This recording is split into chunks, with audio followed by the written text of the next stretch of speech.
നമ്മളെങ്ങോട്ടാണ് പോകുന്നത്? എങ്ങോട്ടാണ് പോകുന്നത്? ആർക്ക് കാർ മേടിക്കാൻ? എന്തിനാ? ആരാ മേടിച്ചു തന്നെ കാർ? എന്തിനാ? ബർത്ത്ഡേ ആകുമ്പോഴാ?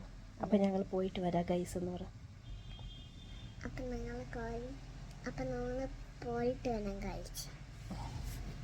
അപ്പോൾ നമ്മളിന്ന് നേഹമോൾക്ക് ഒരു കാറ് നോക്കാൻ പോകും കേട്ടോ. കാറ് നോക്കിയിട്ട് പറ്റുകയാണെന്നുണ്ടെങ്കിൽ ഇന്ന് തന്നെ എടുത്തുകൊണ്ട് വരും. പിന്നെ നിലമ്പൂർ ചന്തക്കുന്നാട്ട് പോണ്. പിന്നെ എന്തുവാ, അപ്പോൾ അവിടുത്തെ വിഷ്വൽസൊക്കെ ഞാൻ പറ്റുകയാണെങ്കിൽ കാണിച്ചു തരുന്നുണ്ട്.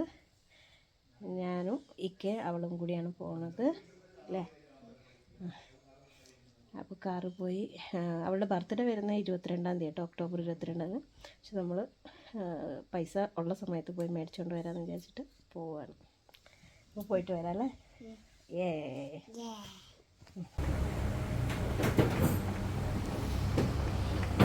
ഇതിൽ ലൈറ്റ് ഇട്ട് വെച്ചിട്ടുണ്ടല്ലോ.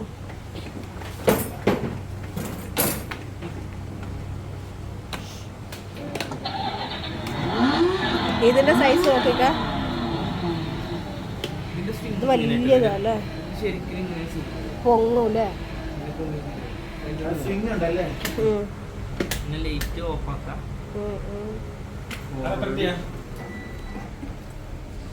ഇത് 13 തന്നെ, 13 പക്ഷെ വലുതാ. അങ്ങോട്ട് സൈക്കിളൊന്നും തള്ളിയത്. പക്ഷെ എനിക്കിഷ്ടമായത് അത് സൈക്കിളായിക്കാം. ഇതിന്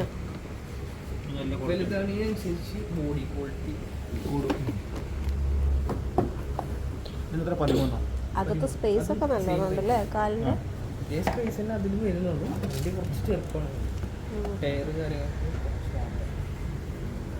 സ്റ്റിയറിംഗ് ഒക്കെ സ്റ്റിയറിംഗ് റൗണ്ട് അല്ല. ഇതൊരു ഗെയിമിങ്ങിൻ്റെ. അങ്ങനെ നമ്മൾ കടയിലെത്തിയിട്ട് ഇങ്ങനെ ഓരോ കാറുകൾ ഇങ്ങനെ നോക്കിക്കൊണ്ടിരിക്കുകയാണ് കേട്ടോ. നമ്മളിത് മേടിക്കാൻ വരുന്നതിന് മുമ്പേ വേറൊരു ദിവസം ഇവിടെ വന്നിട്ട് പോയിട്ടുണ്ടായിരുന്നു. അപ്പോൾ അന്ന് വന്നപ്പോൾ അങ്ങനെ ഭയങ്കര കളക്ഷൻസ് ഒന്നും ഇല്ലായിരുന്നു, എന്നാലും നോക്കി വെച്ചിട്ട് നമ്മൾ പോയി. അപ്പോൾ ഇപ്രാവശ്യം വന്നപ്പോൾ ഇക്കാക്ക് കാണാൻ പറ്റാത്തതുകൊണ്ട് ഇക്ക എല്ലാം തൊട്ട് നോക്കി കറക്റ്റെല്ലാം നോക്കി അറിഞ്ഞിട്ട് മാത്രമേ മേടിക്കത്തുള്ളൂ കേട്ടോ. അപ്പോൾ ഈ സൈസിലുള്ളത് ഇക്കാക്ക് നല്ല ഇഷ്ടമായി. അവൾ ഇരിക്കുന്നതാണെങ്കിൽ ഇതിനേക്കാളും കുറച്ച് ചെറുതാണ്, പക്ഷേ ഇത് ഇച്ചിരി വലുതുമാണ്. 80 കിലോ കപ്പാസിറ്റിയൊക്കെ ഉണ്ടെന്നാണ് പറഞ്ഞത്. അപ്പോൾ ഇത് ഇക്കാക്ക് ഇഷ്ടമായി കണ്ട് ഇക്ക അതിൻ്റെ ഓരോ ഫീച്ചേഴ്സും ഇങ്ങനെ നോക്കിക്കൊണ്ടിരിക്കുകയാണ്. ഇങ്ങനെ ഓരോ കാറുകൾ ഇങ്ങനെ നോക്കി വരുമ്പോൾ എനിക്കാണെങ്കിൽ ഇഷ്ടപ്പെട്ടത് പുറകിൽ കാണുന്നതായിരുന്നു കേട്ടോ. ഒരു പാകത്തെ ഒരു സൈസും ഒക്കെ ആയിട്ട് ഇങ്ങനെ ഒതുങ്ങി നിൽക്കുന്ന ഒരു ടൈപ്പ് ആയതുകൊണ്ട് എനിക്കതായിരുന്നു പേഴ്സണലി ഇഷ്ടമായത്. പക്ഷേ ഇക്ക ഇങ്ങനെ പല ഫീച്ചേഴ്സും നോക്കിയിട്ടാണ് കേട്ടോ എടുക്കുക. അപ്പോൾ അങ്ങനെ നോക്കി കുഞ്ഞിനെ അതിലിരുത്തിയൊക്കെ നോക്കുമ്പോൾ അതിൻ്റെ കാൽ വയ്ക്കാനുള്ള സ്പേസും എല്ലാം നോക്കിയിട്ട് ഇക്ക അത് മതി എന്ന് പറഞ്ഞിട്ട് അത് ഫിക്സ് ചെയ്യുമായിരുന്നു. പക്ഷേ ഇത് കടയിലുണ്ടായിരുന്ന പീസിന് ചെറിയ ഡാമേജുകളൊക്കെ ഉണ്ടായിരുന്നു. അപ്പോൾ അവർ മലപ്പുറത്തു നിന്ന് കൊണ്ടുതരാമെന്നാണ് പറഞ്ഞത്. അങ്ങനെ നമ്മൾ അത് നോക്കിയിട്ട് ഇതിൻ്റെ ഒരു പീസ് അവർ വീട്ടിലോട്ട് നമുക്ക് ഡെലിവർ ചെയ്യാം മലപ്പുറത്ത് നിന്നെന്ന് പറഞ്ഞു. ഇതിന് ചെറിയ എവിടേക്കോ ഒരഞ്ഞതുപോലെയൊക്കെ ഇങ്ങനെ ഉണ്ടായിരുന്നു. അങ്ങനെ നമ്മൾ എല്ലാം നോക്കി സെറ്റാക്കി ഇവിടെ ബില്ലൊക്കെ ചെയ്തതിന് ശേഷം നമ്മൾ വീട്ടിലോട്ട് മടങ്ങി. ഈ രാത്രി അവർ കൊണ്ടുതരുന്ന കേട്ടോ പറഞ്ഞിട്ടുള്ളത്. ഈ കടയിലാണെങ്കിൽ ടോയ്സിൻ്റെ ഒരുപാട് കളക്ഷൻസ് ഉണ്ട് കേട്ടോ. ഞാൻ ഇവിടെ നോക്കിയിട്ട് ഞങ്ങൾ ഹഗ്ഗീസിൻ്റെ ഷോപ്പിലൊക്കെ കയറിയിട്ടുണ്ടായിരുന്നു നിലമ്പൂർ. അപ്പോൾ അവിടെയൊന്നും ഇത്രയും കളക്ഷനൊന്നും ഇല്ല, ഇലക്ട്രിക് കാറൊന്നും ഇല്ലെന്നും പറഞ്ഞിട്ട് നമ്മൾ ഇറങ്ങിപ്പോരുക ചെയ്തത്. അങ്ങനെ കണ്ടതിൽ വെച്ച് നിലമ്പൂരിൽ നിന്ന് ഈ ഒരു കടയിലാണ് നല്ലതെന്ന് പറഞ്ഞാൽ ഒരുപാട് ടോയ്സിൻ്റെ കളക്ഷൻസ് ഉണ്ട് ഈ കടയിൽ. എന്തായാലും അവിടെ പോയി കഴിഞ്ഞാൽ നമ്മൾ തിരിച്ചു വരേണ്ട ഒരു ആവശ്യമില്ല. ഏത് ടൈപ്പ് ടോയ്സ് ആണെങ്കിലും ഇപ്പോൾ റിമോട്ട് ഉള്ളതും അല്ലാത്ത ഇത് സൈക്കിളുകൾ, അങ്ങനെ ഒരുപാട് മോഡലുകളും ഒരുപാട് കളക്ഷൻസും ഈ കടയിലുണ്ടായിരുന്നു. അപ്പോൾ നമ്മൾ ബില്ലൊക്കെ പേ ചെയ്തതിന് ശേഷം അവിടുന്ന് തിരിച്ചു പോന്നു. ഇക്ക ഇങ്ങനെ ഓരോന്നും നോക്കിക്കൊണ്ടേ ഇരിക്കുകയാണ് കേട്ടോ, ഓരോന്നിൻ്റെയും ഫീച്ചറും. ഇക്ക പ്രത്യേകിച്ച് ഇങ്ങനെ ഈ USB കുത്താൻ പറ്റുമോ, പിന്നെ അതിൻ്റെ ലൈറ്റിങ്ങും കാര്യങ്ങളും അങ്ങനെയുള്ള കാര്യങ്ങളൊക്കെയാണ് ഇക്ക നോക്കുക. ഏതാ വേണ്ടേ പറ. അവളെ കാണിച്ചു നോക്കി, ഏതാ ഇഷ്ടം നീ? ഇതിൻ്റെ സ്റ്റിയറിംഗ് എനിക്ക് പിടിക്കാൻ കഴിയും.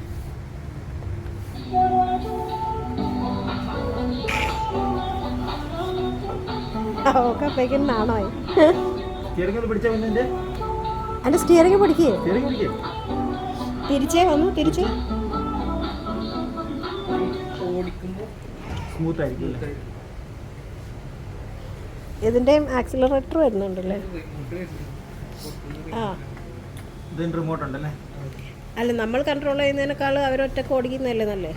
നമ്മൾ കൺട്രോൾ ചെയ്യുന്ന ടൈമിൽ ഒരു കൺട്രോൾ ചെയ്യാൻ കഴിയും. അതേ സമയം തന്നെ ഒരു കൺട്രോൾ ടൈമിൽ റിമോട്ടിൽ നമുക്ക് ബ്രേക്കർ ഓപ്ഷൻ നമ്മളില്ലാതെ അവർക്ക് ഓപ്പറേറ്റ് ചെയ്യാൻ പറ്റത്തില്ലേ? ബ്രേക്ക് പിടിക്കാം.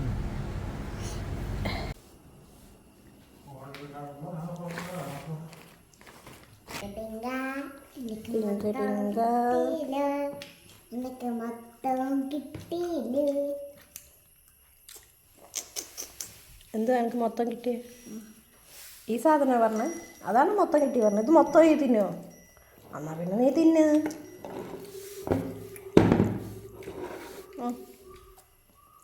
തിരിച്ചു വരുന്ന വഴിക്ക് നമ്മൾ കുറച്ച് സമൂസയും മുട്ട ബജിയും പരിപ്പ് വടയും ഒക്കെ മേടിച്ചുകൊണ്ടാണ് കേട്ടോ വീട്ടിലോട്ട് വന്നത്. അപ്പോൾ വന്നിരുന്നിട്ട് എല്ലാവരും അത് കഴിക്കുകയാണ്. അപ്പോൾ ഞാൻ ഇക്കാക്കും ഇങ്ങനെ എടുത്തു കൊടുക്കുന്നുണ്ട്, മോൾക്ക് വായിൽ വെച്ച് കൊടുക്കുന്നുണ്ട്.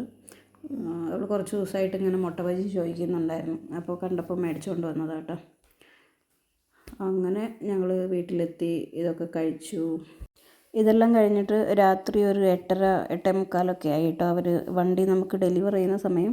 അപ്പോൾ പിന്നെ ഞാനൊന്നും വീഡിയോ ഒന്നും എടുത്തിട്ടുണ്ടായിരുന്നില്ല, കാരണം മോള് ഉറങ്ങാനുള്ള ഒരു തിരക്കൊക്കെ ആയി. ഞങ്ങൾ ഫുഡൊക്കെ കഴിച്ചുകൊണ്ടിരിക്കുമ്പോഴാണ് രാത്രിയിൽ അവർ വണ്ടി ഡെലിവർ ചെയ്തത്. പിന്നെ വീഡിയോ എടുക്കാനൊന്നും പറ്റിയില്ല. ഇതിൻ്റെ സ്വിച്ച് പുറകോട്ടിട്, ബാക്കോട്ടുള്ള സ്വിച്ച് ഇട്. ആ കറുത്ത സ്വിച്ച് താഴോട്ട്. പോട്ടെ പോട്ടെ പോട്ടെ, പോട്ടെ. ഇത് പിന്നെ പിറ്റേ ദിവസം രാവിലെയാണ് കേട്ടോ. ഞാൻ എൻ്റെ പണിയൊക്കെ ഒന്ന് ഒതുക്കി വെച്ചിട്ട് വണ്ടിയും കൊണ്ട് ഒന്ന് മുറ്റത്തിറക്കിയിട്ട് അവളെ ഒന്ന് പഠിപ്പിക്കാൻ വേണ്ടിയിട്ട് ശ്രമിക്കുകയാണ് കേട്ടോ. അപ്പോൾ റിമോട്ടിൽ നമ്മൾ ഇങ്ങനെ കളിപ്പിച്ച് കാണിച്ചു കൊടുത്തു കഴിഞ്ഞാൽ പിന്നെ അവർക്ക് സ്വയം ചെയ്യാൻ മടിയായിരിക്കും എന്ന് വിചാരിച്ചിട്ട് ഞാൻ റിമോട്ട് എടുത്തതേ ഇല്ല. എന്നിട്ട് അവളെ കൊണ്ട് തന്നെ സ്വയം അങ്ങനെ ചെയ്യിക്കുമായിരുന്നു കേട്ടോ.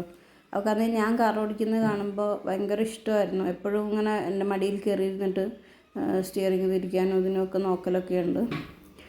അപ്പോൾ ഇത് ഇങ്ങനെ പറഞ്ഞു കൊടുക്കുമ്പോൾ തന്നെ ആൾക്ക് മനസ്സിലാവുന്നൊക്കെ ഉണ്ട്. പക്ഷെ മുറ്റം ഇങ്ങനെ കിടക്കുന്ന ആയതുകൊണ്ട് ഇച്ചിരി ബുദ്ധിമുട്ടൊക്കെ ഉണ്ടായിരുന്നു. എന്നാലും അവൾ കുറേയൊക്കെ ചെയ്യുന്നുണ്ടായിരുന്നു. അപ്പോൾ ഇതാണ് മോൾക്ക് മേടിച്ചിട്ടുള്ള കാർ. അവിടെ കണ്ട സെയിം തന്നെയാണ്, പക്ഷേ അവിടുത്തേന് ഇച്ചിരി ഡാമേജൊക്കെ ഉണ്ടായിരുന്നുകൊണ്ട് സെയിം പീസ് നമ്മൾ മലപ്പുറത്തുനിന്ന് കൊണ്ടുതരാൻ പറയുമായിരുന്നു കേട്ടോ. അപ്പോൾ ഇത്രയേ ഉള്ളൂ ഇന്നത്തെ നമ്മുടെ വ്ളോഗ്. നിങ്ങൾക്ക് ഇഷ്ടമായി കഴിഞ്ഞാൽ ലൈക്ക് ചെയ്യുക, ഷെയർ ചെയ്യുക, കമൻറ്റ് ചെയ്യുക. പിന്നെ നമ്മുടെ ചാനലൊന്ന് സബ്സ്ക്രൈബ് ചെയ്യുക കൂടി ചെയ്യുക കേട്ടോ.